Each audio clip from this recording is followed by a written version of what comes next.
PDS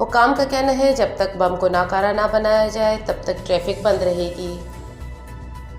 Karachi کے مرکز پر واقع گوٹھ دارو ہوٹل ہب سے آواران بلوچستان کا رہائشی نوجوان شکیل ولد نصیر احمد جنگی لاپتہ ہو گئے۔ کراچی میں بلوچ نوجوانوں کی جبری گمشدگیوں میں اکثر و بیشتر ریاستی ادارے ملوث پائے جاتے ہیں، تاہم مذکورہ نوجوان کی گمشدگی کے حوالے سے تاحال کوئی تفصیل سامنے نہیں آ پائی۔ اہل خانہ نے اپنے بیان میں کہا ہے کہ نوجوان کی تلاش میں ان کی مدد کی جائے۔ لاپتہ نوجوان ذہنی اور جسمانی طور پر مکمل تندرست ہے۔ اہل خانہ نے ایک موبائل نمبر 033325404742 جاری کرتے ہوئے کہا کہ گمشدہ نوجوان کے حوالے سے کسی بھی معلومات ہونے کی صورت میں اس نمبر پر مطلع کیا جائے۔ سیاسی مطالعہ کی اہمیت، سیاسی رویہ اور کارکنوں کے سوالات کی اہمیت جیسے ہمہ گیر موضوع پر FBM نیدرلینڈ برانچ کی جانب سے ایک علمی سیشن منعقد کیا گیا، جہاں نیدرلینڈ برانچ کے تمام کارکنوں سمیت مرکزی ممبران نے بھی شرکت کی۔ FBM کے مرکزی کیبنٹ ممبر سنگت حیدر نے اس سیشن کے مقرر تھے، جنہوں نے موضوع کے مختلف جہات پر نہ صرف بحث کی بلکہ اس حوالے سے دوستوں کے سوالات کے بھی جوابات دیے۔ یہ سیشن تقریباً 1.5 گھنٹے پر محیط تھا، جہاں کارکنان کو یہ تربیت دینے کی بھرپور کوشش کی گئی کہ سیاسی معاملات اور سماجی معاملات میں کس طرح بیلنس بنا کر چلنا ہے، اور سیاسی کارکنوں کو چاہیے کہ وہ مطالعے کو اپنا شعور بنائیں تاکہ انہیں بلوچ مسئلے کی حساسیت کا ادراک ہو، ساتھ ساتھ اس کے بارے میں بھرپور معلومات ہوں تاکہ وہ کسی بھی دوسرے کو بآسانی بلوچ مسئلے کے حوالے سے سمجھا سکیں اور اسے اس بات پر قائل کر سکیں کہ بلوچ ابھی تک ایک غلامی کی زندگی جی رہا ہے اور اسی غلامی کے خلاف کمر بستہ ہے۔ سیشن کے آخر میں اس عزم کا اعادہ کیا گیا کہ ایسے سیشن کارکنوں کی تربیت اور ان کے سوالات سننے کے لیے آئندہ بھی منعقد کیے جائیں گے۔ 16 جولائی کو فجر کے وقت گنبدان بندر عباس جیل میں قید ایک بلوچ قیدی کو پھانسی دے دی گئی۔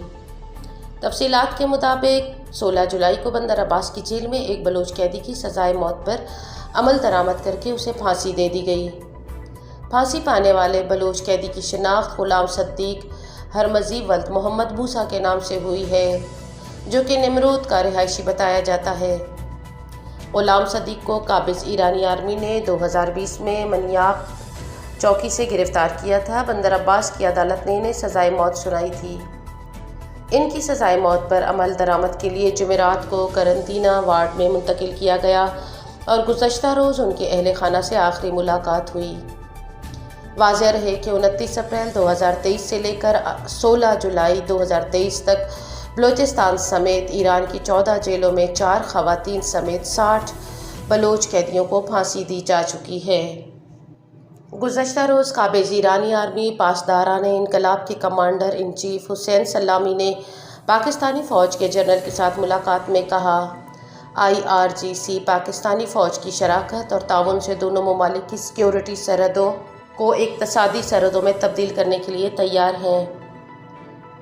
سپاہ پاسداران انقلاب اسلامی کے کمانڈر ان چیف کے یہ بیانات ایک ایسے وقت میں سامنے آئے ہیں جب قابض ایران کی حکومت نے بلوچستان کی سرحدوں کو بند کرنے کا منصوبہ بنایا ہے اور جعلی سرحد جو کہ بلوچ عوام کی ذریعہ معاش ہے کو مکمل بند کرنے کا سامراجی منصوبہ بنایا۔ واضح رہے کہ قابضین کا یہ سامراجی منصوبہ بلوچ نسل کشی کے ساتھ ساتھ ایک معاشی کریک ڈاؤن لانے کا سلسلہ ہے۔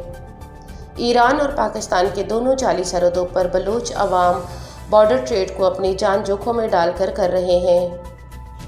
گزشتہ چند ہفتوں قبل ایران، پاکستان اور چین نے ایک مشترکہ ملاقات میں تینوں ممالک نے بلوچستان کو زیر بحث بنایا تھا اور تینوں ممالک نے بلوچستان میں اپنے سامراجی پنجے مزید گاڑنے کے لیے آنے والے دنوں میں ایک بڑے منصوبے پر کام کرنا ہے اور موجودہ ایرانی اور پاکستانی فوجی سربراہان کی تہران میں یہ نشست اسی سلسلے کی ایک کڑی ہے۔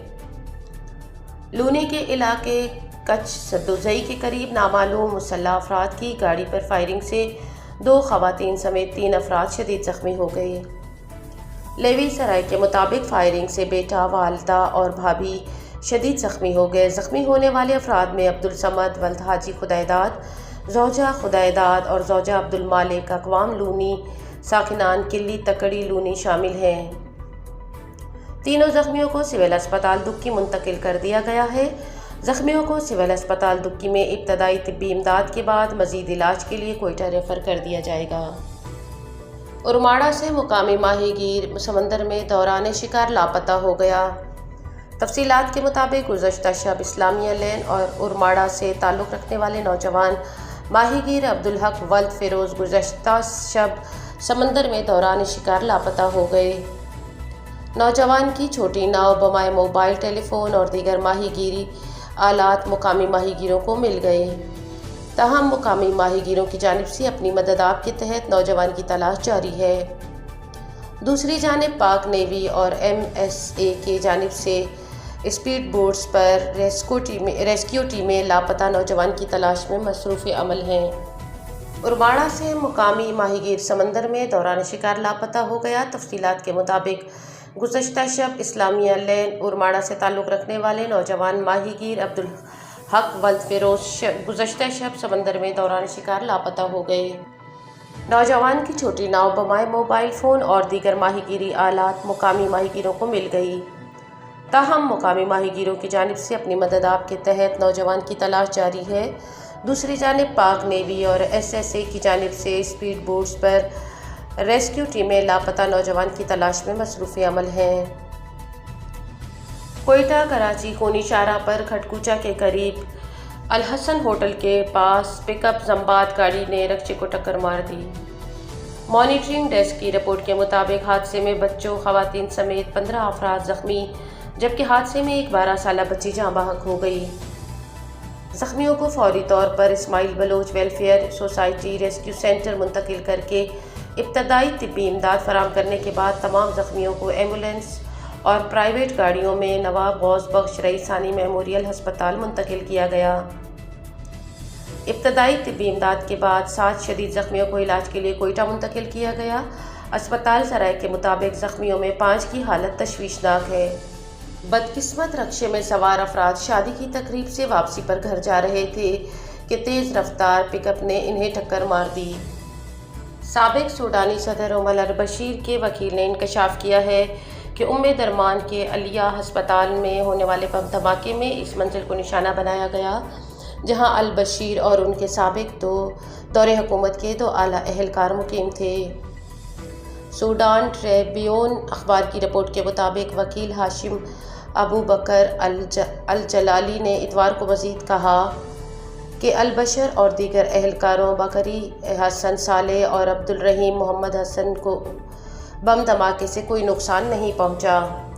اس سے پہلے سوڈان میں ڈاکٹرز یونین نے اعلان کیا تھا کہ علیہ ہسپتال پر بمباری کی گئی جس سے نقصان ہوا۔ سوڈانی فوج نے کہا کہ ریپڈ سپورٹ فورسز نے ہفتے کے روز درمان کے اسپتال کے ایمرجنسی اور کمیونٹی کمپلیکس پر بمباری کی جس سے 5 مریض ہلاک اور 22 زخمی ہوئے جن میں زیادہ تر عام شہری ہیں۔ فوج نے ایک بیان میں مزید کہا کہ ڈرون سے ہسپتال کو نشانہ بنانا اس ریپڈ سپورٹ فورس کے بین الاقوامی انسانی قانون اور جنگ کے تمام اصولوں کی خلاف ورزی کے نقطۂ نظر کا تسلسل ہے۔ مصر کے دارالحکومت قاہرہ میں ایک 5 منزلہ عمارت منہدم ہو گئی جس کے نتیجے میں 9 افراد ہلاک ہو گئے۔ حکام نے بتایا واقعہ میں دیگر زخمی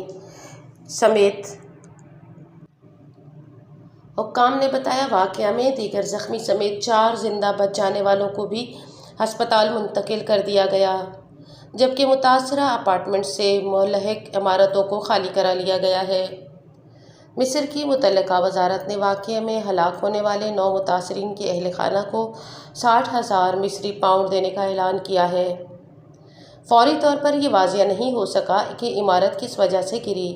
مصر میں عمارتوں کے گرنے کے واقعات عام ہیں جہاں ناقص تعمیرات اور دیکھ بھال کی وجہ سے متعدد واقعات پیش آتے ہیں۔